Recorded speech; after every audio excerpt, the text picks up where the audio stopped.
From Charlotte, North Carolina, it's Life on the Grid. Hosted by Kobe Lambus from The Podium Finish and Ben Schneider from Ben Schneider's YouTube channel. Tonight's guest, Brock Beard, founder and editor-in-chief of LASTCAR.info. Grab a snack, grab a drink, and enjoy this episode of Life on the Grid. Here's the uptown Charlotte skyline from a WBTV webcam. Hello, everyone, and welcome to another edition of Life on the Grid. My name is Ben Schneider from Grid Live Encore and LASTCAR.info, and with me today is Kobe Lambeth from Grid Tonight and The Podium Finish. Kobe, before we get into our interview with Brock Beard, it's great to be doing Life on the Grid with you again. I know we were trying to keep doing these every month or every month and a half or so, at least going forward. I also know you and I are big basketball fans. I'm sure you've seen me express my displeasure with my Philadelphia 76ers over the last couple of years. It seems like we just can't get out of a second round. But I'm sure there are plenty of teams like your Charlotte Hornets who would love to be in the second round, so maybe I should try to stay a little bit more humble here. I know your Hornets are looking for a head coach, and former Lakers coach Frank Vogel has come up in the conversation. Do you see him as someone who could help the Hornets take that next step? He did win a championship in the bubble, or do you have your eye on another name? Definitely have my eye on another name. I want my Charlotte Hornets to stay as far away from Frank Vogel as possible. There's one coach that I want, and one coach only. I believe he's an assistant coach right now with the Golden State Warriors, and he was also the head coach of the Brooklyn Nets, Kenny Atkinson. That's the guy I really want to be the head coach of the Charlotte Hornets, because he has a great track record of developing young players and helping them reach their full potential. But before you had the Kevin Durant's, the Kyrie Irvings, the James Hardens when he was there, Kenny Atkinson did a really good job with a lot of young players who were there at the time, during the time when D'Angelo Russell was playing with the Brooklyn Nets. I thought he did a really good job getting that team to really reach its full potential. And a lot of people didn't expect the Brooklyn Nets to do as well as they did until they completely fell apart at one point, and they wanted to go in the new direction of building a super team with Kevin Durant, Kyrie Irving, and James Harden, which ultimately did not work out at all for the Brooklyn Nets. But it was unfortunate they fired Kenny Atkinson. I felt like that was a mistake the Brooklyn Nets made, and he's definitely in a really good situation right now with the Golden State Warriors. Steve Kerr, obviously has a really good program out west in San Francisco. Mike Brown, who stood in a few games for him because Kerr had COVID, he's going to be coaching the Sacramento Kings next season. And I think it's time for Kenny Atkinson to return to being a leader on the sidelines as well. And I can think of no better place than the Charlotte Hornets, because you have some real young stars on that roster, like especially our cornerstone, LaMelo Ball, who has potential to be an NBA All-Star for years to come. But I think the one thing that the Charlotte Hornets have really had trouble with, and this was a problem during the Kemba Walker era, is that we're going to need another star to go along with LaMelo Ball. Otherwise, I don't really see how LaMelo Ball can carry this team on his back, because I have a feeling if LaMelo is carrying this team for the next year or so, he might decide to walk away from the Charlotte Hornets and sign a max contract with inside a bigger market. I know Charlotte's not the biggest market in the world in the NBA, so I have a feeling it's really important. Like the next coach, this has to be a coach for LaMelo Ball, a coach that's going to help him reach his full potential, a coach that's going to speak with the general manager, the team president, Michael Jordan, everyone, to figure out what we can do to make this roster more competitive. We have some really good pieces on this roster now, but I think we need to have another NBA all-star on the roster, make certain improvements, and I think the Charlotte Hornets can definitely get into the playoffs if they make those changes. So if I had to choose right now, I'd choose Kenny Atkinson to be the next head coach of the Charlotte Hornets, and definitely don't want it to be Mike D'Antoni. I know they interviewed him a while back, but I think Mike D'Antoni as their head coach is not going to be a recipe for success. Yeah, I know there's been some talks that if Doc Rivers gets the Lakers job, the Sixers might be interested in D'Antoni, but I feel like D'Antoni's another one of those coaches where, quite honestly, a lot like Doc Rivers, I think he's great in the regular season, and then in the playoffs seems to kind of have this second round ceiling. I'm not convinced that the 7 seconds or less system's going to work great with James Harden and Joel Embiid if that's the direction the Sixers wanted to go. So, I haven't necessarily been a fan of how Doc's first couple of years here have ended. But, I would not want Mike D'Antoni either. I know he's been coach for a year a couple of times, but, I do think there is something to be said for that second round exit.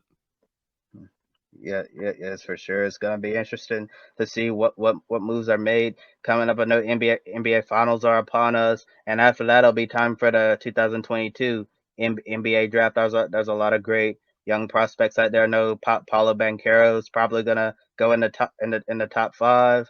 And I'm not talking about Patrick Mahomes. I'm talking about Paulo Banchero. I know Martin Brundle made that blunder That during was an interesting grid walk, to say the least. Yeah. yeah, yes, that was a really interesting grid wall. And also Chet Holmgren from Gonzaga is going to be out there. Jaden Ivey. There's a lot of great young players, but the Charlotte Hornets, unfortunately, we're down in the later part of the draft lottery, so it's going to be hard for us to get some of those really elite players. But as we've seen in the draft year after year, sometimes in outside of the top 10, you'll really find a player who'll end up surprising you. A player who might have been an average in college, develop and turn into a real star in the NBA. So hopefully we'll find a diamond in the rough somewhere in the NBA draft coming up later on in June, so the Charlotte Hornets can finally make some noise. Sometimes I feel like in a way we've been like the Cleveland Brown fan base of the NBA because we've really wanted to be more competitive, to make noise, because we haven't. It's just so frustrating being a Hornets fan because there's literally nothing to look forward to. I mean, going to the play-in game, not advancing, not surprised we got knocked out there. We just want to get into the playoffs and be competitive. That's the least I ask for from this franchise. I think you're right where the Sixers were pre-process, not good enough to compete, but not bad enough either to, get one of the top lottery picks. So it's kind of hard to improve. You have to convince stars to come to you and sign them in free agency. And like you said, a market like Charlotte's not always the easiest to do that. Yeah, yes, for sure. Really hard to find talent that'll want to come to play in the Queen City. But since LaMelo Ball has a lot of connections around the league to these superstars, hopefully there's somebody out there who'll be interested in coming to play with them. I know you're not gonna like to hear this, man, but how about a team of LaMelo Ball and Joel Embiid on the Charlotte Hornets? I just said this. Obviously, this show is going to probably go up early June, but it's the last week of May here as we're recording this, and Embiid had a pretty interesting tweet last night during Game 5 of the Celtics Heat series. He said the Heat need another star, so people started going crazy on Twitter and taking that as maybe Embiid wants to reunite with Jimmy Butler in Miami. I think his next tweet kind of put those rumors to bed there, but honestly, I don't know that you could blame Joel for, if he did want to go somewhere else at this point. It's been 8 years. I know he was hurt the first couple of seasons, but, the Sixers had this whole process, lined up, and he's the only guy left from that era. And it's been kind of back to where it was before then. It's been a little bit better. At least they're winning a playoff series, and, the second round is now their ceiling, but it's been 4 out of the last 5 years that this has been where the season's ended. And, they didn't tank for all those years and win 47 games in 3 seasons just to, make it to the final 8, get into the second round. They did that to win a championship. They did that to acquire pieces like Joel Embiid, go out and make it attractive for stars like James Harden to come to this city. And yet it hasn't resulted in what the ultimate goal was. Maybe we need to start trusting the process in Charlotte, and maybe we'll get to the second round, because for Charlotte Hornets fans, making it to not being able to advance past the second round is a disappointment for you as a 76ers fan. Making it to the second round of the playoffs to me would feel like winning the NBA Finals. I'm just so desperate to have some sort of success with this team. Well, I'm sure if you got Embiid, I don't see that happening, but crazier things have happened in the NBA. You would certainly win at least one playoff series. I don't know that he and LaMelo Ball could carry a team to a finals or a championship or anything. Certainly you need a good coach as well, so that maybe needs to be the first step. Well, Kobe, let's bring in our newest guest. He's a motorsports journalist who covers the teams and drivers you might not hear about on a weekly basis. He also has a successful YouTube channel telling the stories of NASCAR's field fillers. Please welcome the founder and editor-in-chief of LASTCAR.info, Brock Beard. Brock, thank you so much for joining us tonight. How are you doing? Doing great. Thank you both for having me on tonight. Yeah, no problem. I know you're busy gearing up for the on-site coverage at Sonoma. as you've done for many years now. I'm looking forward to being out there with you for that. For viewers who may be meeting you for the first time tonight, how did the LASTCAR project get started, and how did it evolve into what it is today? Well, it's always been a labor of love for me. I've always been interested in a lot of the small teams competing in NASCAR and trying to find a good way to follow them. I used to do at one point. I had a website called 43 Stories that just tracked the entire field, and I found that there were some drivers that sometimes I wouldn't have anything to say about, but the two drivers that I always had something to say about were the race winner and the last place finisher. And of course, everybody talks about the race winner. There's no shortage of that. And then I started to think, okay, well, maybe let's make this kind of the focus instead. And of course, the back of the field, you tend to going to have teams that are more underfunded efforts. Occasionally, you get some big names down there. But it really, it kind of took off from there, really, trying to figure out the statistics using racingreference.info and just going race by race through it. And once we had that framework in place in 2009, the site went live, and that was really how it started. So you obviously have a passion for the underdogs as you kind of cover the race within a race between these small teams on a weekly basis. Have you always been a fan of the independents, or is that something that came with following the starting parts as you were beginning the website? I think probably, I started following NASCAR in 1991, and I think one of the things that really attracted me to it was was the way that the broadcast back then really engaged viewers, especially new viewers. The late Bob Jenkins, I give tremendous credit to, because one thing I always liked that he did was there would be the start of the race, and they would do a lineup every once in a while, because of course he didn't have like internet scoring or anything that back then. And he would say, look, here's the running order and see where your favorite driver is. And I always liked the idea that, even this person maybe is like 8 laps down in 31st place, that person has a fan out there saying, yeah, I'm going for that guy. And I was also curious because like the starting grids back at that time, they didn't show every car in the field. So I think I was just naturally curious about what those cars' paint schemes looked like, or what their story was. And for years, unless you were subscribed to, NASCAR scene, or you were kind of living in the area of it, and that was neither of those really applied to me at the time, you wouldn't get that information. And so, I think that curiosity probably had its roots in it too. Yeah, well, that's something that I certainly share. I've been writing for you for almost a year now, and I've been a fan of, the independents and underdogs, not just in racing, but in all of sports my entire life. So I appreciate the work that you do. And now that we've learned, very happy to have you on board. Absolutely. Yeah, it's great to be there. And now that we've learned a little bit what you do at the track and within the sport, Kobe's going to come in here and ask you a few questions to get to know you a little bit better away from the track. Certainly. And Brock, I have to say, I have a lot of respect for everything you do. I like how you focus on a lot of the underdogs in the sport. Everyone loves a good underdog story. I know during the time March Madness is going around during the NCAA tournament, I always find myself rooting for the underdogs. If my North Carolina Tar Heels can't find a way to get the national championship, we got to the national championship game, but Kansas spoiled our party, and it was really bittersweet that this year that my team we had to take down the ultimate Cinderella story of the NCAA tournament, St. Peter's. It was really fun watching them go really deep into the NCAA tournament, and it was just super unfortunate that my team had to knock them out of the big dance. But overall, I've really been a fan of all of the underdogs in sports everywhere. Now that we've learned what you do at the track, we're gonna know who you are away from the track. I understand before you started the LASTCAR website, you were actually pursuing a law degree. So can you tell us what inspired you to go down that path?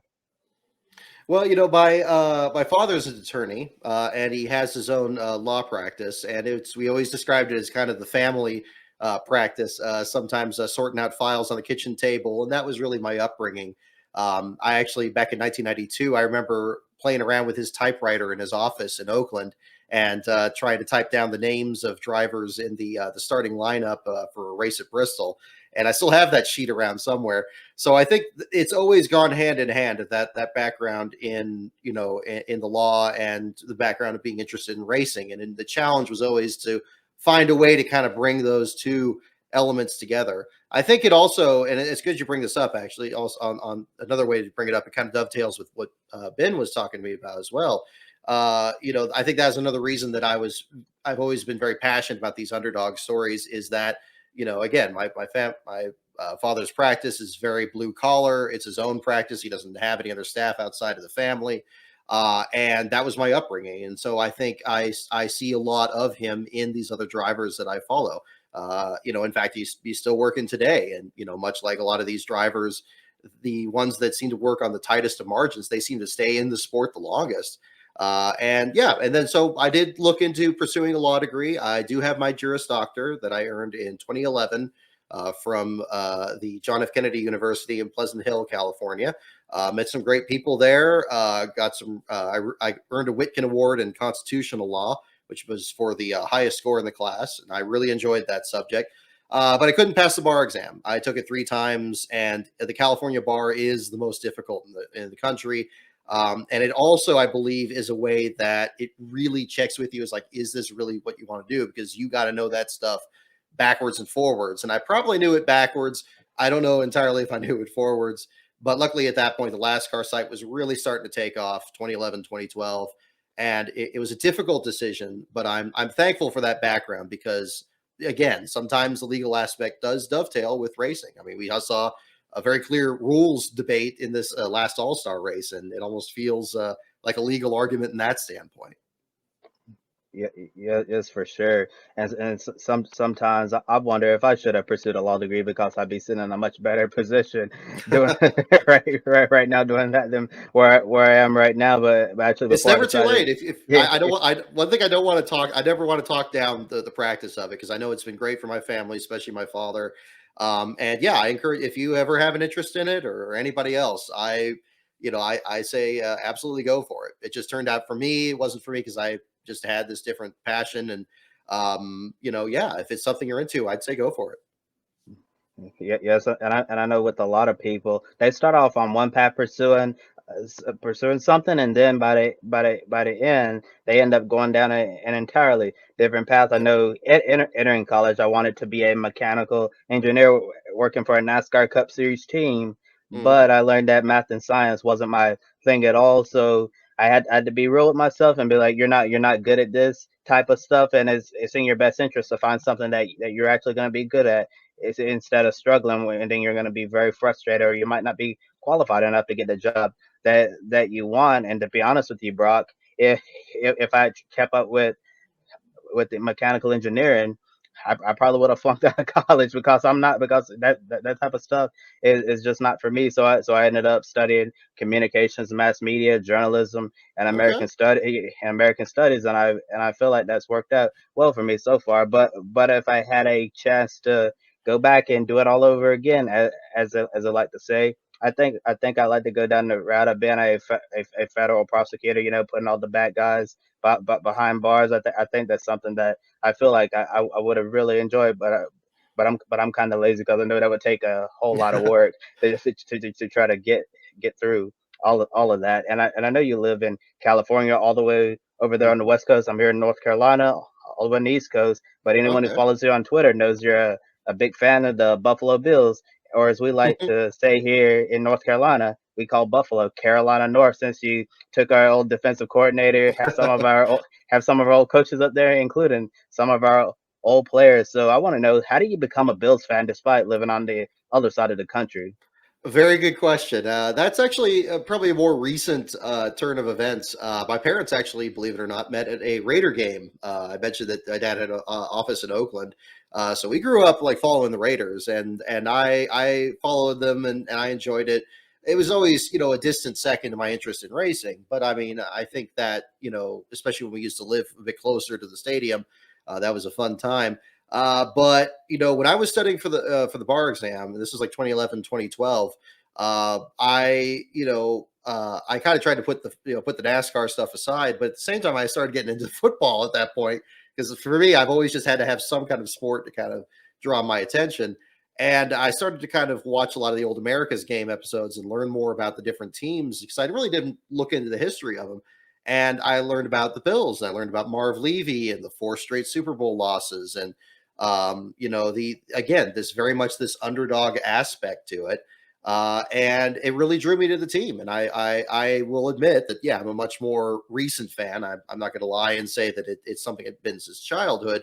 But a decade at this point. I mean, it's been more or less ingrained. And my brother and I have a bit of a rivalry. He thinks the Vikings are going to get the Super Bowl, their first win before the Bills, and so there's kind of that aspect of it too. So I think we both kind of have that underdog look at it. But yeah, I love their history. I think their fan base is great, and I really enjoyed their run last year. I hope they can get through, but again, like with your March Madness teams and everything, it's you definitely understand. Winning is more exciting because it isn't what happens all the time, and it makes you enjoy it that much more when they do succeed. Yeah.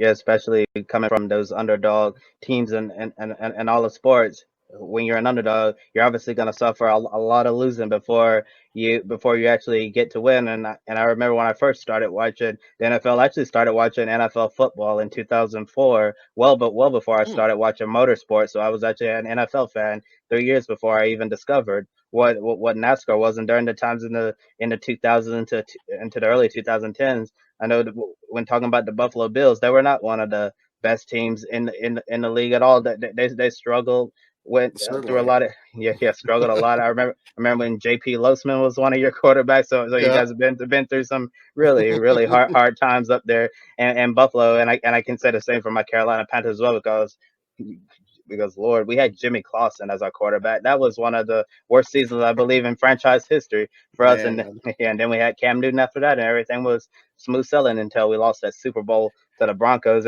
and we still haven't been able to recover from that Super Bowl. So I guess right now my team is where Buffalo used to be. Now Buffalo Bills are in the conversation to potentially be one of the contenders to go to the Super Bowl. And you mentioned the fan base. I'm a big fan of Bills Mafia. There are some really loyal fans, and I also think look at the underdog aspect again. You find out who the loyal you really find out who the loyal fans are who stick with the team through thick and thin. I mean, the Cleveland Browns still have fans, and Yep. everything they've been through. So gotta definitely give. I know we like to make fun of them a lot, but gotta give kudos to all those fans for really sticking around. And I've stuck with my Panthers since the very beginning, through the good, the bad, and the ugly. And right now we're in the middle of bad and ugly, and hopefully this year we'll be able to get closer to being good again. And we've asked some of our previous guests the same question. We're going to ask you as well. So, what's something that most people might not know about you? Ooh, that's a good question.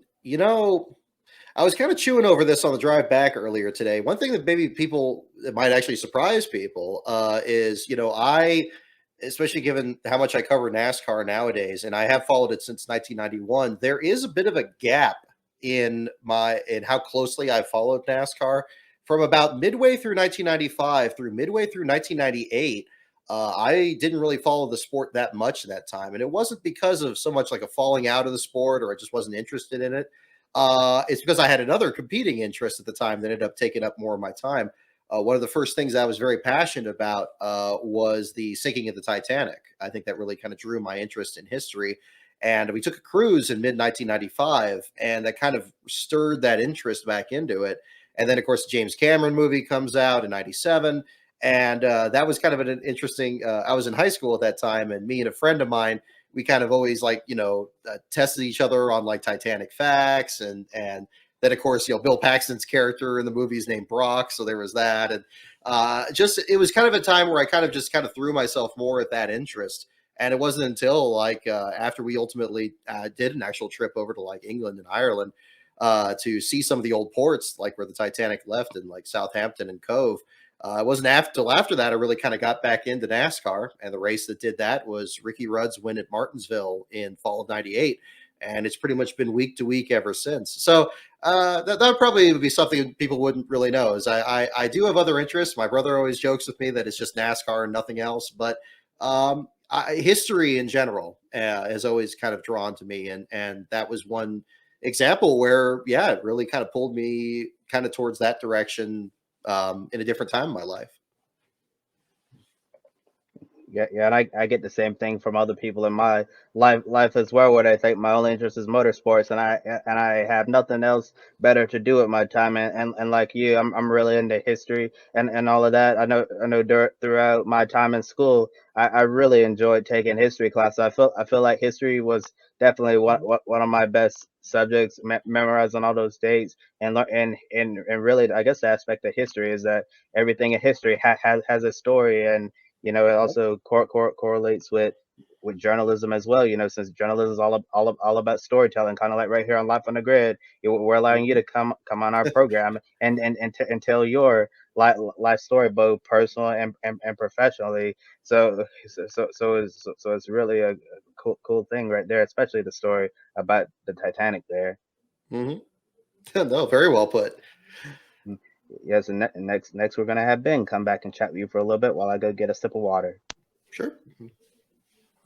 That is probably my biggest regret in my time in high school, is that I did not take my history classes more seriously. Because as I got older, I certainly developed a great appreciation for all of that, and I share your curiosity of the Titanic as well. I noticed just last month, as you've done the last few years, kind of monitoring every night in the middle of April as the date comes around every year, kind of reliving in real time the sinking of the ship. And it's something that I don't think I've done as much research as you have, and I haven't even seen James Cameron's movie, which I know isn't a completely accurate retelling of the story, but Yeah. it's something that makes me curious as well. No, thank you. Yeah, no, I mean I know it's a little tongue in cheek when I have like the ice cubes with the shape like the ship and stuff like that. But yeah, I mean it's a fascinating subject, and I'm certainly not, you and I and many others share that fascination. That's one, thing that, how many other stories from a century ago have that much attraction. But yeah, I think the thing is, like, I seem to enjoy history classes when I was in high school, but I think I didn't get a better appreciation of history's role as storytelling, as Kobe was talking about. That the to understand your place in it, and then you're adding to that story. I think that's a very exciting way to look at the past, and something that was very much nurtured in me, and I sense you've discovered as well in your life. Yeah, for sure. And I have to say, I guess I have both you and your brother beat, because for my entire childhood, my Eagles didn't have a Super Bowl, and we finally got ours 4 Oh, years there we ago. go. So Man, I it bet hasn't I bet been, you were just over the yeah, moon during that. That's so good for you guys. yeah. Well, it was especially cool because I went to college in Massachusetts, so all my Oh, I friends didn't know back that. home were rooting for the Eagles with me, and all my new friends up at college, it was my freshman year, they were all rooting for the Patriots. So it was a fun time to be on campus, and certainly a great night for some of us, not so good of a night for the rest of them. But they had 5 to fall back on, so There you go. you Exactly. can do what you want with that information. Well, Brock, I know before you started the LASTCAR website, even you had an active YouTube channel where you posted your starting grid videos. And I know you still do those from time to time, but nowadays your channel mostly consists of the post-race live streams that you do, the NASCAR documentaries such as 3 Before February, and of course, it's kind of become your flagship series here with the rise of the field fillers. So what inspired you to get started on YouTube, and what projects are you currently working on that we can look forward to in the coming months?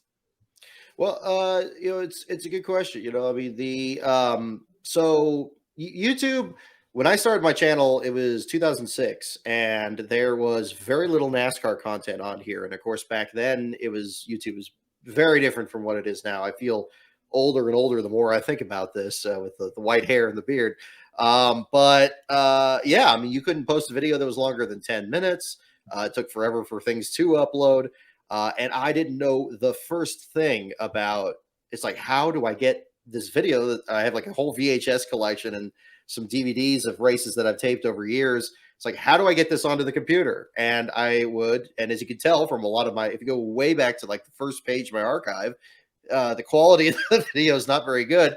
Well, that's because I'm sitting about this distance from there, holding a digital camera and trying to not shake too much and make sure that it's as steady as a shot as possible. I had a sound system.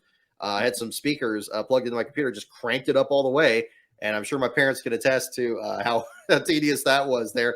That make sure to get it in one take. Luckily, those videos weren't any longer than 10 minutes. I don't think they would have put up with it. But yeah, that was kind of how I started. It's like these are like clips. I kind of look back to moments that I wanted to make sure that we're on YouTube, like Jerry Nadeau and his pass in the grass there in turn 2 at Sears Point. Ricky Rudd's win at Martinsville, like I mentioned earlier, being so significant in my own memory of the sport, things of that nature. And I was working on, I just graduated from college at this point, and I was trying to think of a way to really kind of turn my interest in the sport into something productive or something that I could kind of, make a name for myself in. And I went a lot of different directions, and a lot of them didn't really pan out. I mentioned the 43 stories thing earlier. That that didn't, luckily that served as a stepping stone to LASTCAR. But before that, I was working on a children's book. I was going to do one on NASCAR history. I had a bunch of these drawings. I'm not, the best artist out there. People on DeviantArt and stuff will put me to shame with what they could do on a computer. But I used to do these colored pencil drawings of like NASCAR history, and I thought, okay, let's make this into a book. And then it didn't really go anywhere. I sent a copy to NASCAR, didn't hear anything back because I'm sure that was just at the bottom of the pile. And then I had this idea of like, okay, well, I have this YouTube channel. What other content can I put in there? I should have something that's like regular content. And by then, another website I had was I was doing karaoke for NASCAR fans. Now, I could barely draw. I could certainly not sing. So I knew that wasn't going to be sustainable. But it got me a gig on a podcast, racetalkradio.com. Dennis Michelson and Lori Monroe, great people. I'm still in touch with them here and there. Unfortunately, the show's not on anymore. But I give them tremendous credit for me kind of getting more comfortable, public speaking or, speaking on a show or doing something like this on the show here tonight. That would have been unimaginable for me in high school. I got terrible stage fright in high school. I was, to the point of just really just like, there was a time like in middle of high school, I would just get like just nervous, just like, doing a presentation in class. No, that was definitely not my background. But I think from Dennis and Lori, it was just the three of us, and I think we gave a great setup there. But the reason I mentioned this with the starting grid videos, by 2008, I was like, well, okay, I mean, I'm getting comfortable with this. Like, let's do these videos. And I looked at I always loved those old starting grids, like I mentioned with Bob Jenkins ones, or even more Ken Squires for Daytona. And I realized, well, really, these are basically slideshows. I don't have to make really advanced video content. If I could get the basics, if I could just get the car pictures and put them on the thing, then that would be the way I'd do it. And so again, using the same digital camera, I would literally watch qualifying, sit this close to the TV, and just try to get every shot. And it would always tick me off when they would come back from commercial, show a car for like a split second and then miss it. Because that's like, okay, well, I don't have that car for this one, so I'm gonna have to find it somewhere else. And I wasn't on social media, so I couldn't find it there. And it was just that. But those grids were really the foundation of what my YouTube channel is now. And it was over time, I tried to really expand on it, tried to add skits. I tried to add, the nicknames, of course, became kind of a big thing in there. And I tried to make it into something that people would rewatch. But they, again, the views kind of plateaued. Even in 2011, with that great championship season, the last full-time year I did it, the views didn't really change too much. So I figured, and Emp Lemon talked about this in actually one of his videos, that one of the big things that helps a channel is to pivot from what everybody expects into something a bit different. And for me, it took a while. In between this was when I was in law school and when I was working on some other things. But when I picked up the YouTube channel again, I figured, well, hey, let's just do videos on just things I'm interested in the sport. So the way the sport was in the 90s was really what got the channel kickstarted again. And I started looking into live streaming and the post-race shows, like you mentioned. And that kind of became the focus. And then I was thinking, I was very interested in the reaction, very pleased with the reaction. They did perform way better than the starting grids did. And people, and I didn't realize until at that point, between the time that I left and when I came back in, the YouTube NASCAR community just exploded. I mean, you got all these other people. Well, I mean, your channel, for example, I mean, you got your content that you've had. You had the game show content as well as the racing content.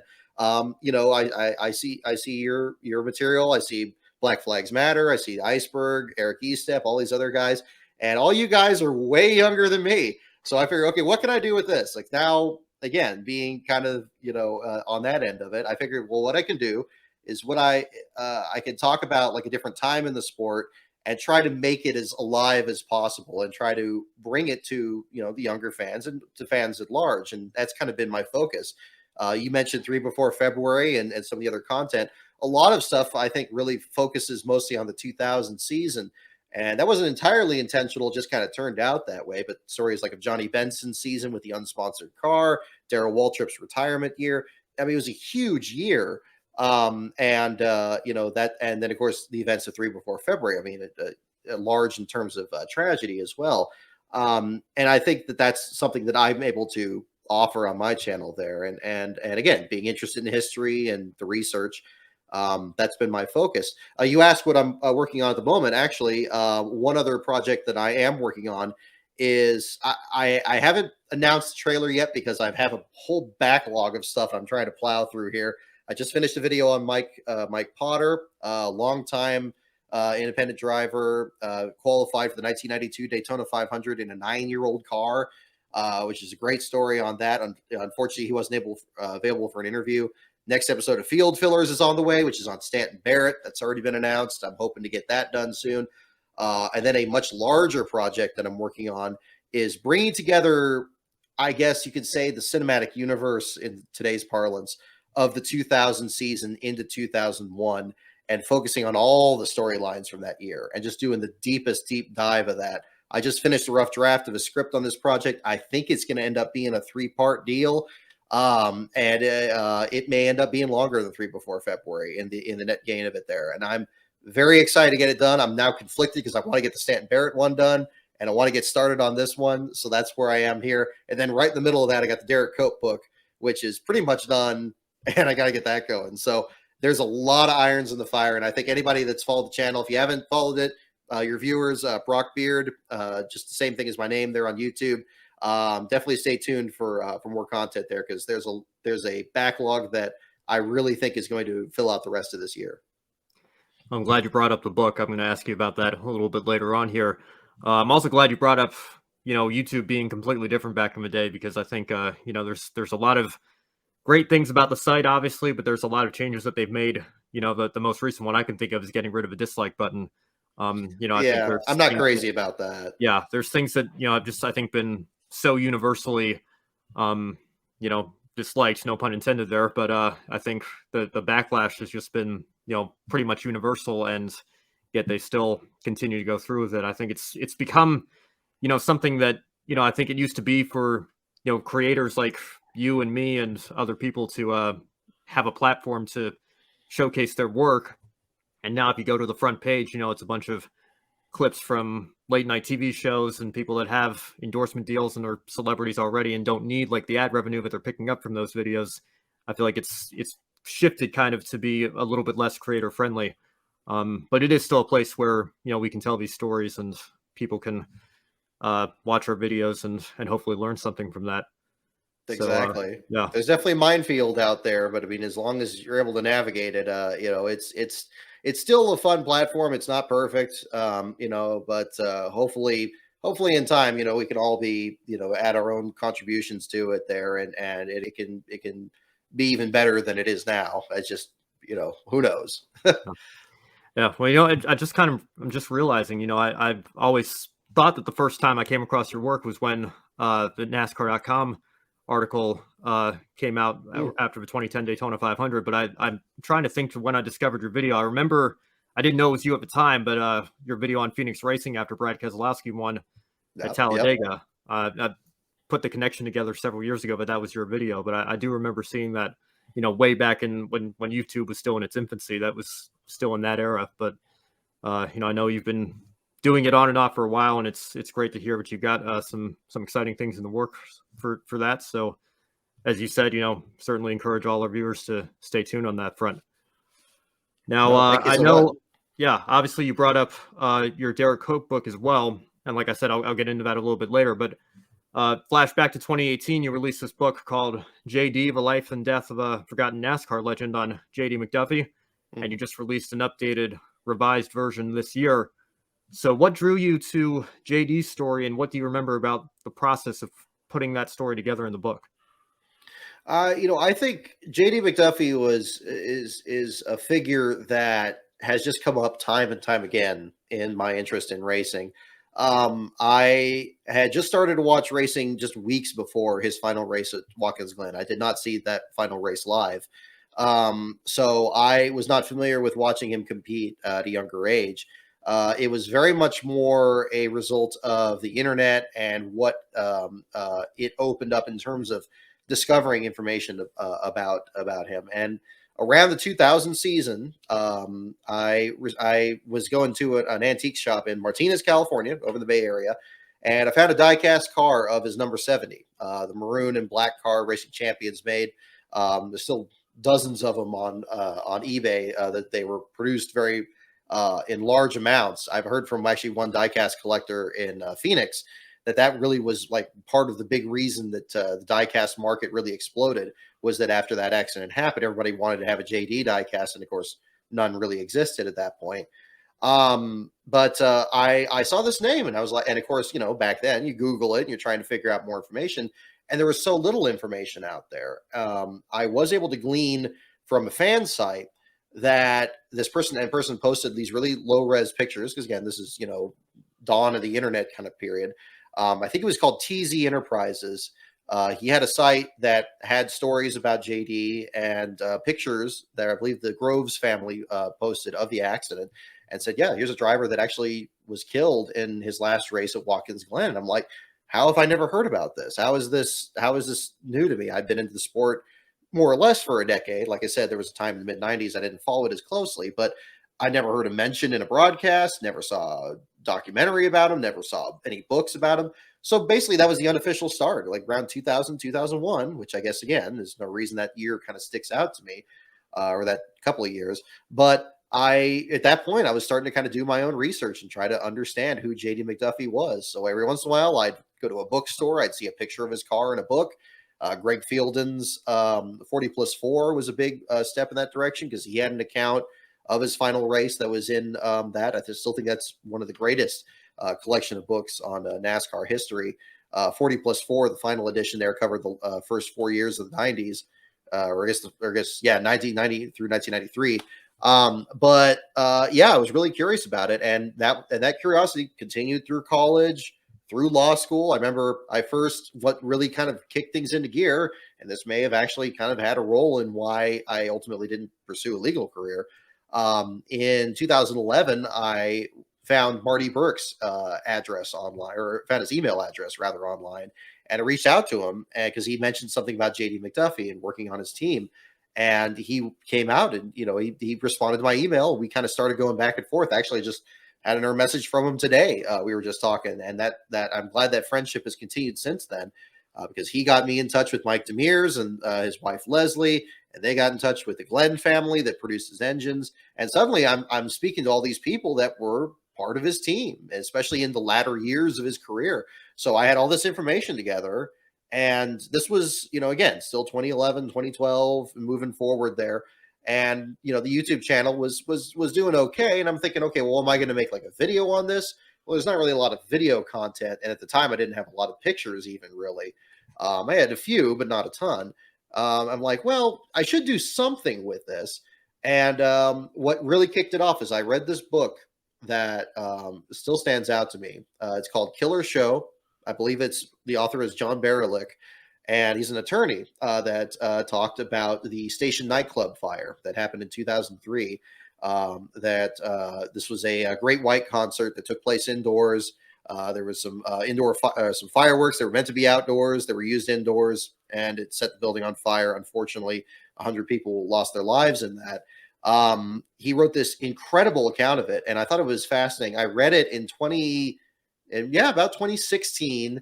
And so it wasn't that far in the past, but it still felt like he did a great job of describing not only every little detail about what led to this terrible tragedy happening, but also creating a time capsule of a time, in 2003 that felt distinct from the time that I was reading it. And I thought it was so fascinating to capture that and think about, what I remember from 2003, or even hear about this story.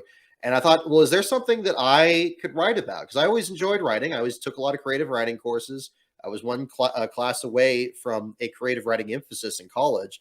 And that was only because they skipped me ahead from the introductory one to the advanced class in my senior year. And I was like, okay, well, what can I write about? And then JD McDuffie came up, and it's like, I have all this information.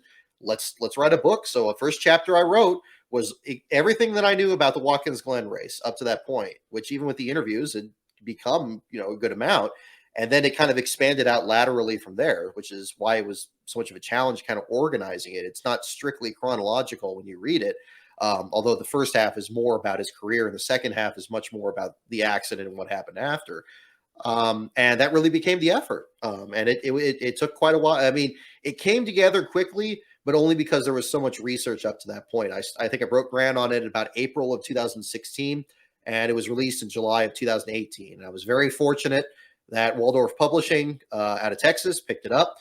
They specialize in picking up books of first-time authors. I am still very thankful for their efforts on that, even though we're no longer working together on this, on the book with the re-release. But again, they deserve the credit for taking the chance on that, because that meant a lot to Imogene McDuffie in particular, who I never thought I'd be able to speak to. But one day after work, she called me and we had a conversation for like 2 hours. And you better believe that made it in the book. There's very little of hers that left on the cutting room floor. So that's just kind of how it turned out. It just kind of organically came from there. And the Derek Cope book, I think, will be the same spiritual successor to that too, as being another underdog story in that sense. Well, that's the perfect segue, because that's what I wanted to follow up with. Obviously, you're working on the second book on Derek Cope right now. And I know originally you planned to release the book either this year or maybe even at the end of last year. Yes. But the closing of Starcom Racing obviously changed those plans. You wanted to push it back so that you can incorporate that into the story as well. So, I think you kind of touched on this already a little bit, but what was the original inspiration for Derek's book? And what can you tell us about where the project currently stands at this point in time? Certainly. Derek Cope was the first driver I ever got an autograph from. June 7th, 1992, which, I mean, gosh, well, we're talking 30 years now, 02, 12, 22. Yeah, we're coming up here in a couple weeks. So there you go. So that Sears Point race you mentioned and coming up here, I mean, yeah, it definitely has even more significance to that too, because that was the first Cup race I ever attended. I was 8 years old, I believe, at the time. We just went to Disneyland not long before that, earlier in the year. Believe it or not, we actually were down there during the LA riots, which is a whole other story. But we got through that safely. But we did that, and then we went to Sears Point because my folks knew I was into racing, and my brother and I were there. We got Richard Petty diecast for the fan appreciation tour, and we were just so excited. And I was wearing my Disneyland hat, which is this pink hat, because it was all about the neon colors in the early 90s, and all that. That was always, I still miss that. But I had this pink Mickey Mouse hat on, and back then you could walk by the back part of the paddock. There's a fence where the front of the haulers were all lined up, and the drivers would actually poke out quite often to sign autographs. And my brother got Terry Labonte's autograph. He had a 7-Up spot hat, which is like checkered flag pattern with like the red dot on it. Like we're going way back in the archives here. But then we saw Derek Cope, and I loved his paint job, because I remember seeing it in diecast, and that bright reddish orange and white paint scheme. And he signed my hat, and I still have it in a box in my bedroom there. And it's still the first autograph I ever got. And when the JD McDuffie book had finished, and I thought about doing another driver profile, I figured, well, I mean, Derek would be a good follow-up, because this is, again, another driver that I was aware of back in the early 90s, and somebody whose career I did follow. I mean, I became, I'd say, even more of a fan of Jerry Nadeau and to an extent Ricky Rudd as well afterwards. But Derek was probably the first driver that I watched with any kind of regularity, if only just to see that Purelator car on the track. And so I met with Derek at Phoenix and his wife Alicia, who are tremendous individuals, very open on this. And I came up to him and I said, look, I'm kind of interested in doing this book. And he said, okay, well, let's get started. And he just started talking to me, and it's been a while longer. One other reason too is my parents just moved upstate here, so the move kind of slowed things down a little bit. And then, yeah, like you mentioned, the closing of Starcom Racing, it always feels like, and I think they kind of warned me about this when I started it. It's like they're never done with racing. Even now, they closed Starcom Racing, And just a few weeks ago, we met him over at the Trans Am event. It's at the Sears Point track there, and they're working on. They bought a car from Trackhouse, and are working on developing a program over there. So, they're always going to be in it one way or the other. And I hope that comes across in the book. I think this next batch of revisions should be the last of them. I think it, as my humanities professor told me in college, you're never going to have everything. But I think at this point, I think it'll be a good point to leave it off there. And I think it'll be a good book. I think it'll be a good follow up. I don't think it'll be quite as long as the JD book, but I think it'll be hitting on the points appropriately there. And so, yeah, in terms of release dates, I'd love to get it out this year. I recently worked with a new editor out of Sacramento who helped me get the JD book republished. And he was extremely helpful on this. So I still need this section of revisions may take a bit longer because I'm going to have him not just, get the book formatted right, but I want him to get it actually edited properly. And I'm also working with Robert Taylor on doing the cover illustration. The one I did in the video was just one I threw together myself, but I'm working with Rob, who's an incredible artist out of Canada, Niagara Falls area. And I told him, he let me and my brother stay with him when we were covering the Motorsport race in 2019. I said, look, I really appreciate your generosity and your hospitality. When I get the Derek Cope book going, I'm going to give you right of first refusal on doing the cover illustration.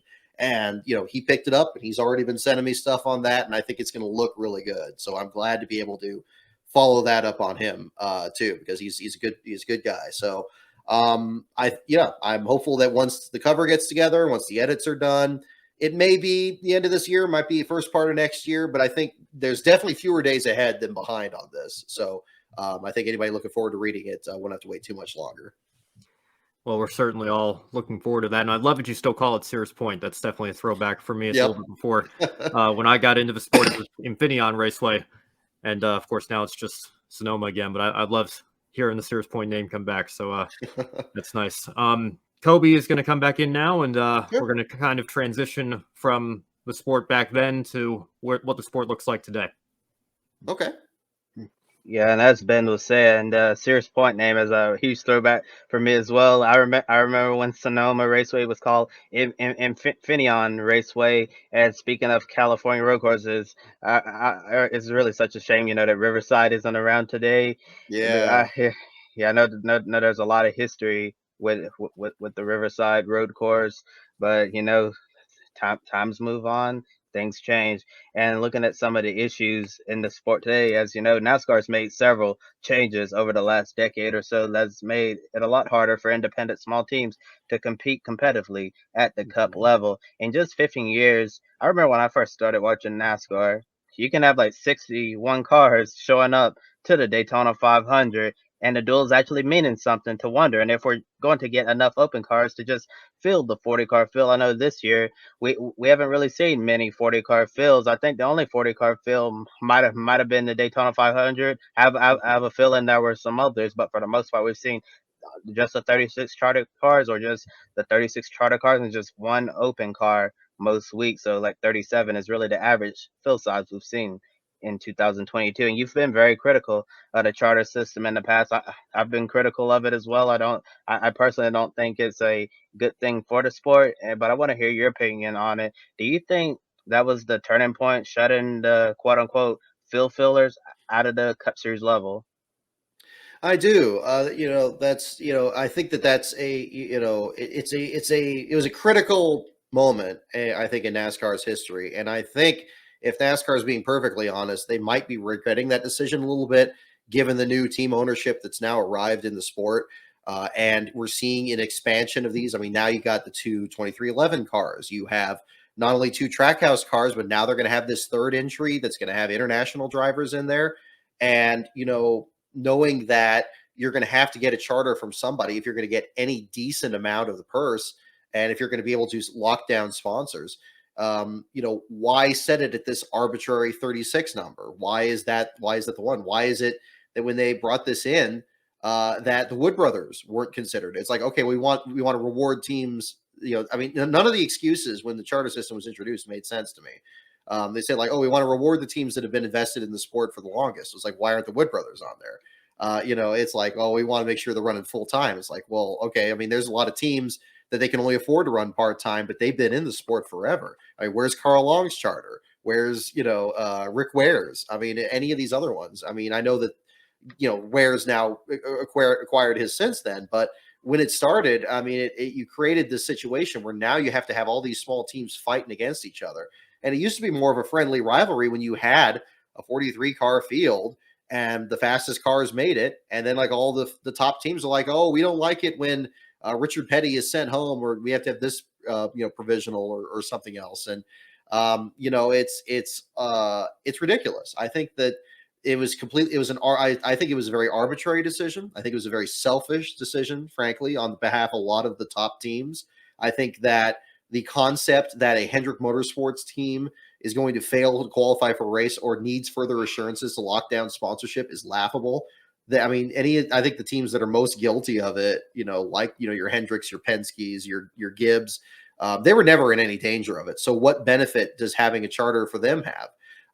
And so now they're just worth that much more. I mean, if you had a gap like this, well, now the gap is, now they've had this, but nothing has changed down here. So now the gap's bigger. It's something that I'm still very unhappy about. I pointed out on every one of my weekly articles, like when it's a short field, and how few cars we've had. And I think that we have created now this log jam in the Xfinity series and the truck series where you have drivers that are capable right now of getting full-time cup rides. Noah Gragson should have been a full-time cup driver 2 years ago. Now I'm glad he's still able to run a full couple of starts for Colleague and for Beard Motorsports. But I think that the reason he hasn't is just as much a consequence of the charter system as anything else. I mean, thank goodness Austin Cindric was able to get a part-time effort to get up there. So I'm actually kind of working on another piece that's going to kind of go into this more. But yeah, I'm still not a fan of it, and the people that are supporting it, I just don't see eye to eye with, frankly. Yeah, and I know Ben brought up the fact that Denny Hamlin and Dale Earnhardt Jr. were just talking about that this week on the Dale Jr. download, and perhaps that they shouldn't have kept it at 36 teams. Maybe we should have kept our traditional 43 car field, expanded to 40 charters, and then just have a few slots for the open teams. But I'm sure a lot of people were probably wishing we didn't have the charter system at all. And I have a follow up to that. If NASCAR wants to try to, in a way, in the future, try to get out of this charter system, do you think you think it's going to be really difficult for them to get out of it, or is NASCAR like really stuck right now? It's going to be very difficult because now the contracts that the drivers and teams have locked into, I'm sure, rely on the basis of there being a charter system there. I mean, certainly, at least one of the intents was to create a system where, the sponsor knows they're guaranteed to be starting in the race. And then say you get rid of the charter system and it's like, well, wait a minute, are we not guaranteed to start in a race? Why am I going to back you for the entire year? But then again, at the same point, a lot of these sponsors aren't signing up for the full year anymore. I mean, Denny Hamlin's FedEx sponsorship is one of the very, very, very rare exceptions these days. And it's unfortunate. So I think I think at this point it's failed in so many of its objectives. I mean, there are teams that have charters. I mean, like Starcom Racing, for example. I mean, we talked about them earlier with the Derek Cope deal. They put a lot of effort into their production. I know they didn't have the best runs out there. I know there's a lot of differing opinions about Quinn Houff being on there versus Landon Castle. Decisions had to be made one way or the other. I understand part of it's a business, but they didn't want to leave. They did not want to leave, and they were basically pressured because of what the charter system created that they couldn't. They were either going to stay in the sport one more year, but if they were in the bottom part of the field, that charter was going to be taken from them and they wouldn't be able to make any money off of it. Or they could sell out now, make money off of it, but they wouldn't be able to be in the Cup Series. And they would have to just, they have to basically sell off all their equipment. And if they ever wanted to get back in, they have to start completely from square one. And that's what they ended up doing, which is why they're in Trans Am now. It's terrible. It's created. There have always been teams that have folded up that shouldn't have. It would have been great if we still had Petty Enterprises in Level Cross, if we still had Bud Moore Engineering in Spartanburg, if we had all these other ones. But teams live and they die, and it's sad, but it happens. And we see this now. We see this now with charter team. Who would have ever thought more than a year ago we wouldn't have Chip Ganassi in the sport? I remember in 2001 that was a meteoric entry into the sport, that they were going to invest in Sabco, and they got the Dodges and all that other stuff. And now, these couple of decades later, they're out of the sport. Okay, he was able to make some money off it, and he's still just as fast as ever in IndyCar. I mean, Scott Dixon's record-breaking speed at Indy is a good indication of that. But the unfortunate reality is, why couldn't we have both Ganassi and Trackhouse? Why does it have to be one or the other? But it's done nothing to keep sponsors in the sport. It's done nothing to keep teams in the sport. Several teams that first had charters when it came in now either don't exist or don't have their charters. And others that do have their charters have everybody looking at them sideways, that people complained about Rick Ware's teams having too many of them, or BJ McLeod having one, or and again, just creating this arbitrary 36 car limit where you have now made it harder than ever to get in the Cup Series. I know it should be hard to get in the Cup. It's already hard enough to get in Cup. Well, I mean, let me put it that way. It's hard enough just on the elite basis, and now you got an entirely different car. You have an entirely different form of pit stops. But you can get spec cars now and, make it, and then, get those Lego sets, as Kyle Busch describes them. Why not just take a step back on that and just say, okay, well, we tried the charter system to improve the sport. The sport's now where we want it to be. Now let's open the floodgates, have 43 car entries, and now maybe we can have teams that they want to have in it. And they could probably have their cake and eat it too, and just call it a charter classic or something and do what Coke did. I mean, I think that'll probably be the way to do it. Yeah, it would be interesting if we were able to go back to something close to where it was before the pre-charter era. And speaking of Starcom racing, correct me if I'm wrong, but I believe that some of the Starcom employees were able to find employment with the money team for Floyd Mayweather's operation. Again, I know Casgrala is going to be running the Coca-Cola 600 this week. I know the money team is going to be running select races. They ran the Daytona 500. They ran the road course at Coda. Now back this weekend at Charlotte Motor Speedway, and also some of the investors at Starcom are on board with that operation. And it's good you bring that up, because and also I spoke with the Copes about that. I mean, this is something completely separate from the Copes themselves. Like, the investors that are involved in it are more on the Starcom side of it than the Copes there. The Copes aren't part of that at all. So because when I saw the press release, I was thinking the same thing. It's like, oh wow, they found a way to keep going. But no, that's a whole different deal separate from them, and they're kind of gambling on this part-time deal here right now. But yeah, I mean, it's good to see whoever's in it is possible. And again, Floyd Mayweather as an investor, I think, is fantastic for the sport. And Casgrala is a diamond in the rough. Hopefully they can make it work, but it's going to be a difficult challenge for him, just like it was for Starcom itself. Yeah, it's definitely an uphill battle trying to make it into the NASCAR Cup Series. Nowadays, another problem you've been very vocal about is full-time NASCAR Cup drivers racing in Xfinity and trucks. The fans are firmly divided on this issue. Some think the Cup drivers give the lower series drivers better competition and an opportunity to learn from the best, while others see it as taking opportunities away from the Xfinity and truck drivers still in their moments at the spotlight, especially when the NASCAR Xfinity Series motto names are made here. And the argument is, if these Cup drivers are coming in, winning all of the races, how are they going to be able to make their name if these younger drivers aren't the ones in the spotlight dominating, winning, and fighting for the championship all year long? And you recently even published an op-ed explaining your stance. So why do you think this continues to be such a major debate, despite the steps NASCAR has taken to limit it in recent years?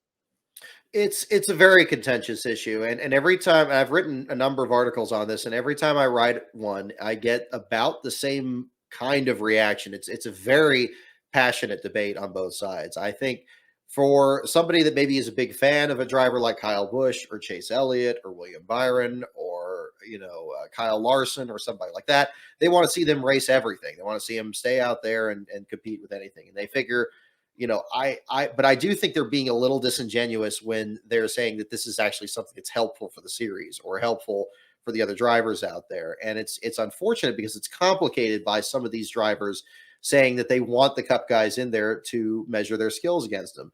But the problem is what that means is it doesn't mean the same thing anymore. I think it's an outdated concept. This is something I should have made more clear in that op-ed, and I am, but I do think that I think it's an outmoded concept. Now, part of that is because of the restrictions that NASCAR has put in place, and I do feel that a lot of them are the very reason that the Xfinity Series and the Truck Series, especially the Xfinity Series, has seen a real explosion in talent and drivers that are able to get to the Cup Series and win immediately. Guys like Chase Briscoe, guys like Austin Cindric. Now they have wins. Tyler Reddick is pounding on the door of his first win. If not for what happened at the end of Bristol, we would be talking about him in the same conversation. These are drivers who are ready to put it to the Cup Series drivers who can already match their skills against them. Their concern shouldn't be with the Xfinity Series anymore. It shouldn't be with the Truck Series anymore. That should still be a development series, just as they've always served. I know that I get that there have been restrictions. I don't want to pretend that these restrictions haven't happened, but I also think at this point that we have now created so many restrictions that I think the reason that they need to be there is now at least up for debate. And it's only the smallest of steps to now just ban them outright. It's like, okay, why don't we go the full 9? And I think the reason is NASCAR has wavered on what their goal with these restrictions have been. Is it just to appease fans, or is it because they themselves don't want to have these Cup drivers in there? Now, there's a lot of different aspects to this. And when I say that, Cup drivers, full-time Cup drivers shouldn't be in the Xfinity Series, am I saying somebody like BJ McLeod? No. In fact, he serves as a great team owner and he brings in a lot of new talent in there. Am I saying somebody like Ryan Preece, who lost his full-time Cup ride and is now a reserve driver in the trucks in Xfinity, and he's going to, in fact, run all 3 races this weekend? No. And I don't think there should be any problem with that. Now, do I think it's somebody like Ross Chastain, who now is one of the top drivers this year, surprising everybody, including Jeff Gluck? Well, I mean, I don't think they should step in on his contract this year, now that he's running some truck races and all that. But do I think he should run them next year? No, I don't think so. And certainly not if he keeps this pace up and wins a championship. I think the challenging thing is that it's a sliding scale, and I think some common sense sportsmanship should dictate who needs to be in there and who doesn't. If you have a driver like JJ Yaley, like Brennan Poole, like these Justin Allgaier is a great example. Drivers that have been full-time Cup drivers that no longer have full-time Cup rides. There's your Cup level talent right there. Those are your drivers. That's enough for these Xfinity Series drivers to compete against. Look in some of these races where the JR Motorsports guys are in a league of their own. And Noah Gragson has had to fight his teammate. I mean, Noah Gragson and Allgaier, I think, has one of the best rivalries out there when you watch the Xfinity Series. You already have Cup level talent. So what's the point of adding a guy that is favored to win before the race even starts? I call them start and win drivers. People always complain about start and park drivers because they always know they're going to exit out of the race. It's like, well, how's that any different from bringing in a driver that is going to win? Is that any more sporting? I mean, I never had a problem with start and parks, but I mean, I had to just sit by and watch them go away. Why do we have to keep the start and win drivers in there? And I get the views of drivers. I thought Brad Perez, and again, I got to thank Ben on this. I appreciate the discussion that he had with Brad Perez on this, because I thought it was a very good discussion. I thought he, came out and justified his position very well. But I think, and I want to encourage these drivers that want to have that developing talent. They want to go against Cup drivers. They already are. You get that in the Truck Series when you're running against Matt DiBenedetto or John Hunter Nemechek. You get that in Xfinity when you have Justin Allgaier or Brennan Poole. They don't have to be winning drivers. These are guys that have been there and they can help you compete. And they've learned stuff that they can bring back down the ladder. If you want to get in the Cup Series, you should be in the Cup Series. Your goal should be getting up there. Anything else, I think, is a distraction. I don't think we need to have Kyle Busch in the trucks. And yeah, I think going forward, we probably shouldn't have Ross Chastain in the trucks. You want to get in the Cup, you should get in the Cup. And I think Noah Gragson, who I mentioned again earlier, is the one guy that's doing it right. He wants to go against the Cup guys. He's going to Cup. He's driving these different. He's made it work, even in this really flawed system. He's been able to get this ride in 2 different open entries and be able to start races. And he's learning there. Everybody else should be following his example. That's what needs to happen, because historically, that's what's happened in the sport. And I know there used to be Cup drivers invading the Xfinity Series. I know Dale Earnhardt won too many of those Daytona Busch races. I know there was Mark Martin getting all those wins. I didn't like that back then. I didn't. Oh yeah, exactly. Thank you, Ben. Yeah, the calling car is chartered, but it's still he's got to ride in that chartered entry and the unchartered entry into Beard Motorsports, and he's able to get a ride in both. I mean, that speaks even more to his talent. They're going to trust a charter to Noah Gragson and running these races. So imagine if you didn't have that cap and you could get JR Motorsports into the Cup Series, and you could get Justin Allgaier back in there, because I know the Justin Allgaier we have now is not the same one that we had back in H. Scott Motorsports when they were in LASTCAR article after LASTCAR article. They should be following the example of Gragson and also of AJ Allmendinger, who is now having, I remember when he got swapped out of the Red Bull racing car for Mike Skinner because they didn't know if it was the driver of the car that was running terrible back then. Now he gets all the way up to JTG. He wins his first race. He loses that ride to Ryan Preece, ironically, goes back down to the Xfinity Series. He finds something with Colleague, and now he's back up there with a vengeance. And you talk about a great underdog story. Those are the stories that people should have. And that's that mobility. When you are a part-time guy or you're a full-time guy in the Xfinity Series or part-time in Cup, and you're able to kind of work your way back in there, that's the kind of thing that should be allowed, not bringing a Cup guy down there and gumming up the works and taking a win from somebody who needs it, because this is life and death for these guys. It's a what have you done for me lately sport. And we've seen it work for Allmendinger. I think we're seeing it work for Gragson. And I want to see it work for Allgaier and these other guys. And that's not going to happen if you have these Cup guys taking the win away. Because, again, all the sponsor wants to know is, did he win? They don't have the patience to know, oh, well, he finished second, but, William Byron was in the race. They don't care about that. Did he win? Did he get the sponsor on TV? Everybody always wants to look at this from the team's perspective or the fans' perspective. Nobody ever thinks about it from the sponsor perspective. And I'm not going to pretend to know everything about the business, but I know if I were sponsoring a car and he didn't win because some Cup guy, some Cup ringer was in there, I wouldn't be too happy about it. And I'd probably be looking into sponsoring him instead, which is exactly the thing they shouldn't do. So if you ban them outright and you cut off that pattern and you set some common sense guidelines, then I think you won't have that problem. I would love it if there was, and again, I do think it's unsportsmanlike for them to be for these top drivers to be in there. In a perfect world, they would say, okay, well, look, I shouldn't be in here. I'm the biggest fish in this. I should be in the Cup Series. And maybe you see that in short tracks. You see that when Frank Kimmel dominated ARCA. And Kimmel was certainly trying to get into the Cup Series. Things just didn't quite work out. He had a few starts there in 2002. But it never quite happened for him. But I don't think that's a situation that we're having here. This is a preventable one. And if they're not going to step aside and say, okay, look, I shouldn't be in this, or if in Kyle Busch's case, they're going to build their entire business model out of it and threaten to pull their backing out of it if they're not able to run, a few races a year, I say NASCAR calls their bluff. It's like, okay, NASCAR is not bigger than anyone, NASCAR is bigger than any one driver. We've survived 5 straight Jimmy Johnson championships. We survived losses of champions like Dale Earnhardt and Alan Kulwicki. I mean, the sport has gone through so much. If Kyle Busch doesn't want to have his Truck Series team out there, we'll find another contender. And that's just the way it is. So, again, I have very strong opinions on it. I don't want to take up too much of your show with it. But yeah, that's where I stand.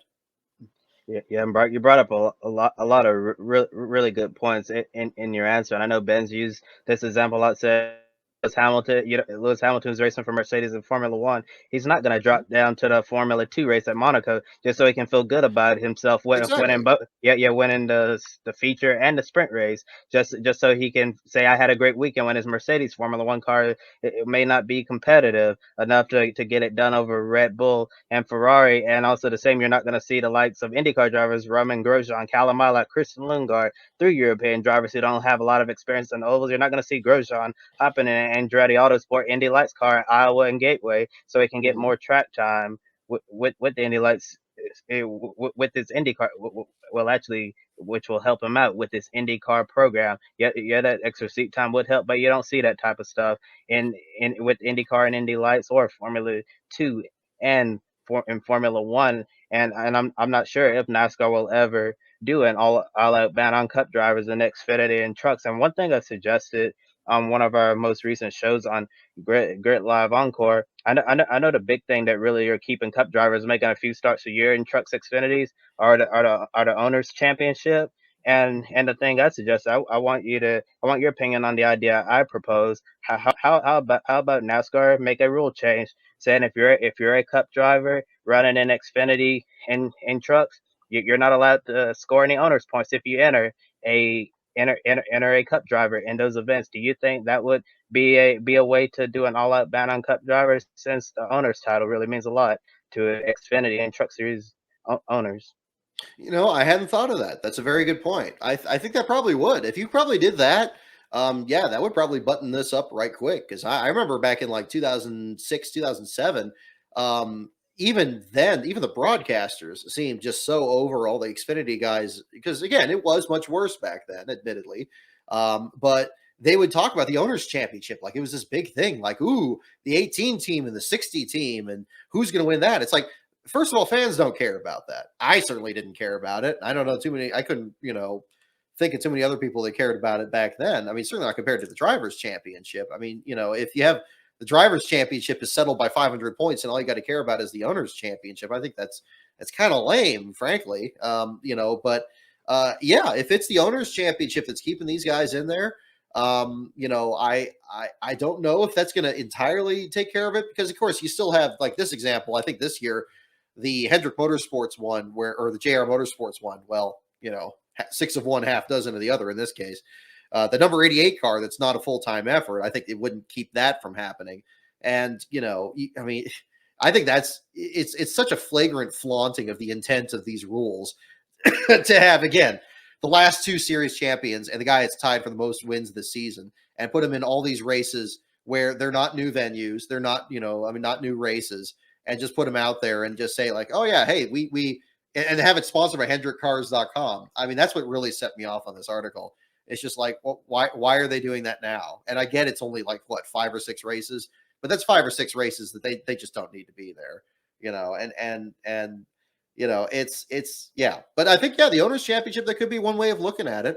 I think I hadn't considered that, and that's certainly a possibility. Yeah. I think that would be a good way to really cut down on the number of Cup drivers running in those series. And like you said, the number 88 car, they're going to be running with the Hendrick drivers in several more races this year. So it's, the 88, since they're running so many races, they're not going to care about the owners championship at all. I mean they're not even going to be in the conversation of that, because they're not running full time. They're just going to be running a few races with their Cup drivers here or there. So the owners championship is not going to even be in consideration, or like the number 3 car we saw at Talladega and Xfinity with Jeffrey Earnhardt. Mm-hmm. Yeah, since the current rules right now in Xfinity and trucks, if you're a Cup driver, you can run no more than 5 races, and if you have less than 3, if you have over, I think it's, yeah, three or less full years running full time in Cup while being a Cup driver, then you can run as many Xfinity races as you want. So and Tyler Reddick, he's in his last year of eligibility with that. So if Richard Childress wanted to put that number 3 car in the Xfinity series, Tyler Reddick could theoretically run as many races as he wants right now. And yeah, it was really great to see him get the win for Big Machine Racing last week. But and looking at the problems of Cup drivers, and then at Charlotte Motor Speedway the following weekend, you have Austin Dillon in that 48 car, which is Yeah. another Cup driver. And I know Jake Bufort's going to be back for the next race after that at Portland. They sit him down for several races to evaluate, see where the program at. Hopefully Jay's really learned a lot during the time. I understand it's really hard for a driver to watch somebody else drive the car that you were scheduled to drive. It really helped Ricky Stenhouse Jr. out a lot early in his NASCAR Xfinity Series career. Ricky tore up a lot of race cars at the very beginning of his Xfinity career. Jack Roush didn't like how he kept costing the business a lot of money, so he set him down. You put him on the bench, and then when he came back, we saw an entirely different driver. So maybe that might work out in Jake Bufort's favor. And finally, your Mm-hmm. newest video series highlights problems with the broadcast of today's races. Mm. Oftentimes, you compare today's broadcast to those of the '90s when you began following the sport for the first time. And my final question for you before we run out of time: when do you start to notice a drop in quality, and what do you think needs to be done in order to bring that quality back? Very good question. The broadcast thing, that definitely comes from, it's as with many things, it's very much tied to my, when I started getting interested in the sport, and you can certainly tell that. from the older clips from the broadcast that I bring up there. It also ties in very much with the starting grids. When I was trying to make the starting grids something that was rewatchable, I would try to put in all these different montages and stuff like that and use great clips and sound bites. And it was really easy to do that from older races. There'd be moments that I remember, like, Earnhardt, Ricky Rudd spinning at Wilkesboro in 89 or something like that. But trying to do it in modern races, it was so hard. There's like one video I have that's like a 25th anniversary of Sears Point. And the early clips, you have all these iconic calls, but you get to the last few years and it kind of drops off. And I'm not trying to make them look bad. It's just, it's so hard to get like a really good clip from it. And that was probably my first brush with it there at the time. And when ESPN came back, and I love Dr. Jerry Punch, he's a fantastic pit reporter. But I think he just got terrible direction or something in the booth. And the second time ESPN came back, because he seemed just really kind of hamstrung in the booth back then. And I don't know what the exact problem was, or if there was something else going on behind the scenes. But that's where I kind of was starting to look at the directorial side. He's like, I know it's not the talent side. I mean, Dr. Jerry Punch gave us the 2000 Winston 500 finish when he was relieving Bob Jenkins that weekend. And it's one of the most memorable calls in history. You're telling me 7 years later, he's saying sailing by over and over again, and it's becoming a meme. It's like, no, I don't buy it. So yeah, I mean, and that video, and especially part 3, I did like 3-part series on the broadcast problems. The first 2, I decided to kind of have fun with it a little bit, kind of poke fun at the concept. I've done that in a couple other ways in the past, but again, much like the op-ed, got very mixed results. And I was really kind of thinking about it, and people saying like, oh, you just saying it's not good because it's not like the way it used to be. And it's like, well, am I really thinking that, or is it really something else? Is there some objective standard to broadcasting that's the issue? And so I really kind of, and it ended up kind of taking way longer, just like all my other projects this year. It ended up taking way longer to do. But I've said, okay, well, look, I don't want to make this entirely. I was going to make it entirely about the Atlanta races. I thought that broadcast was terrible. I thought they were losing track of what was happening in the race for no good reason. I thought what they were showing was pointless. I thought there was confusing graphics. I thought it was just poor. And there should have been some kind of like moment where these guys are debriefing and saying, well, there's a lot we could have done better. But the races afterwards weren't as good anyway either. I was just going to focus on that race. And then I really started to think about the truck races with Vince Welch, and then try to compare. It's like Mike Joy, and taking a really close look at him. I mean, I love Mike Joy. He does a great job. And I really, really asked myself, it's like, okay, I mean, is he kind of part of this? And I really don't think so. I think he's been pretty consistent. He makes mistakes here and there, but he made mistakes here and there in the older broadcasts. So I don't think that's new. I think he holds his own, and there's still a clear difference. Even if he used to be here and now he's here, that's still above down here. So that's kind of what I wanted to capture in the video, and showing again races from this year and comparing them there. I think what it is I think a lot of the broadcasters don't view that there is a problem. One person who took particular exception to my videos was Parker Kligerman, which I have to admit I was a little saddened by, because I respect Parker tremendously. I thought I think he's a great pit reporter. I think he does a great job. I don't think he particularly is part of the problem. I think the pit reporters are some of the few people that are actually still about as consistent as they've ever been in the past. But the folks in the booth just aren't doing it, and the direction isn't focused on the race. I think there's too much focus from the announcer's standpoint. There's too much focus on like the announcers being personalities and just goofing around and having a great time.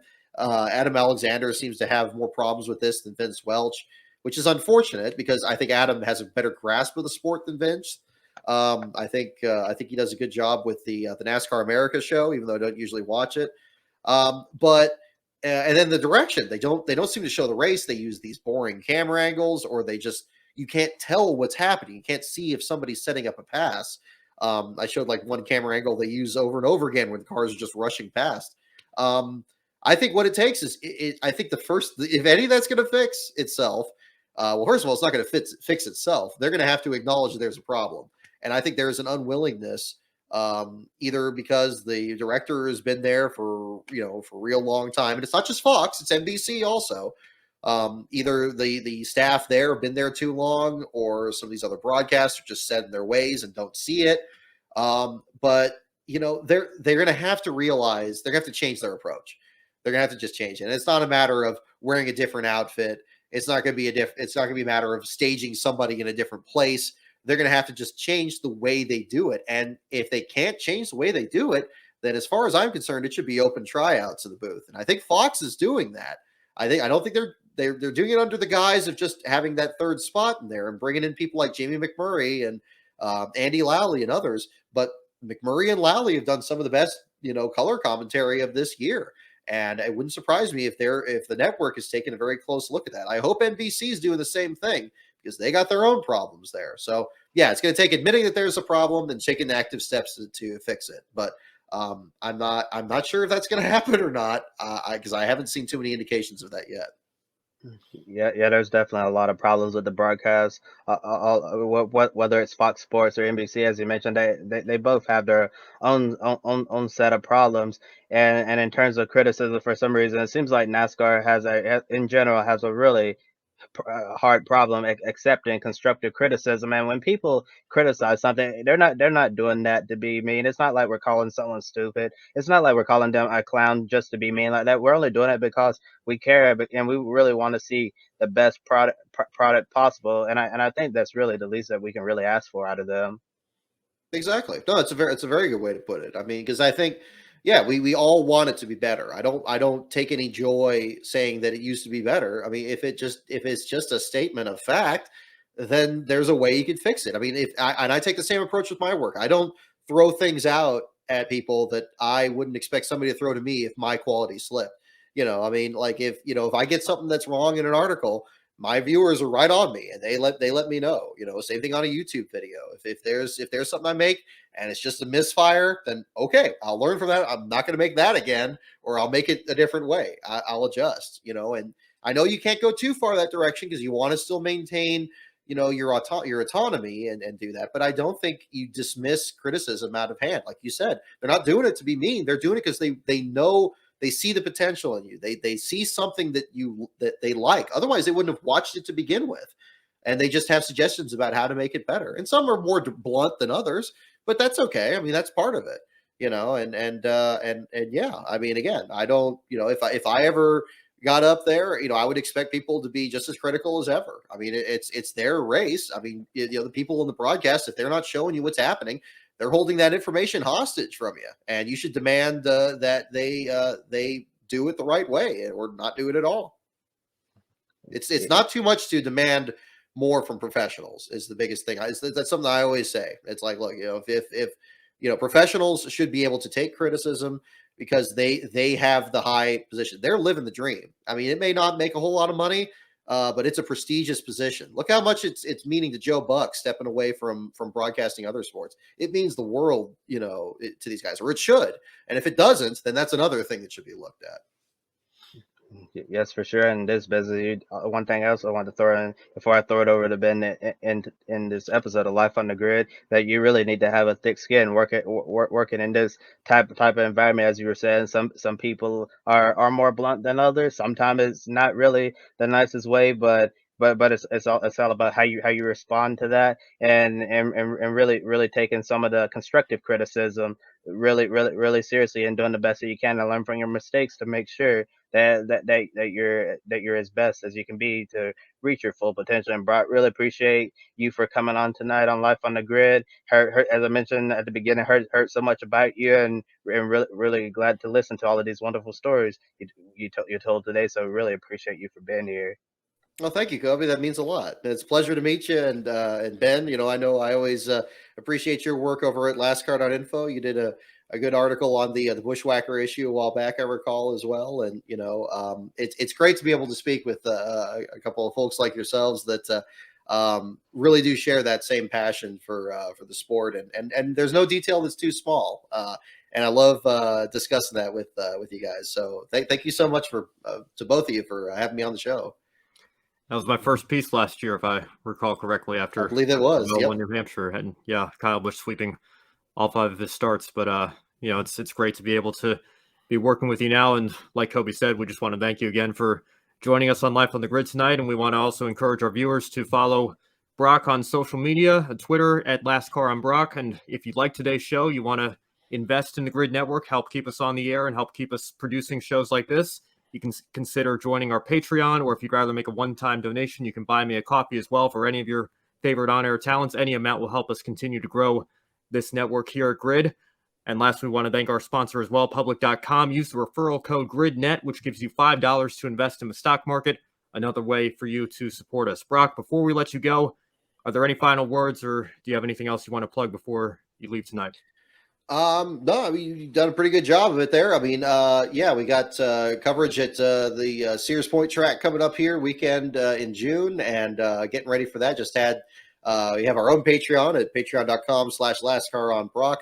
Had names of Patreon members, and you yourself are on there, and Ben. So we got that on there, and we're going to be bringing that to the track here in a couple weeks, and looking forward to getting that started. But yeah, that social media at LASTCAR on Brock you mentioned, that's where I'll be putting my trackside stuff on there, and week to week, the regular last place battle updates are on there too. So definitely give that a look if you get the chance. Yeah, I'm looking forward to being out there at Portland first with Joe and the rest of the crew over at Grid, and then hopping down to Sonoma. It's going to be a busy couple of weeks for me, but I'm looking forward to actually getting to meet you in person and I'm looking forward to it. Yeah, it's going to be great. Kobe, Kobe, you ever find your way out here too, man? Let me know. I'd love to show you around the track there too. Yes, it's definitely on my bucket list to get out to the West Coast, and something that a lot of people may not know about me. I've never been outside the Eastern Standard Time Zone before, Oh, so wow. yeah, so it would be cool to be in another time zone for the very first time in my life. I know that's kind of sad to say at 23 years old now that I've only been in the Eastern Standard Time Zone for 23 years. Well, hey, that's no problem there, man. I haven't been out of the Western Time Zone for probably about the same amount of for a good period of that time there too. So, but yeah, that's but it's good out here. It's definitely different from the East Coast, but yeah, we could show you the sights for sure. Well, I know we've all got great things coming up these next couple of weeks, so everybody stay tuned for that. And thanks again for watching. For Brock Beard, for Kobe Lambeth from the Podium Finish, I'm Ben Schneider. Thanks again for watching. Have a wonderful rest of your day.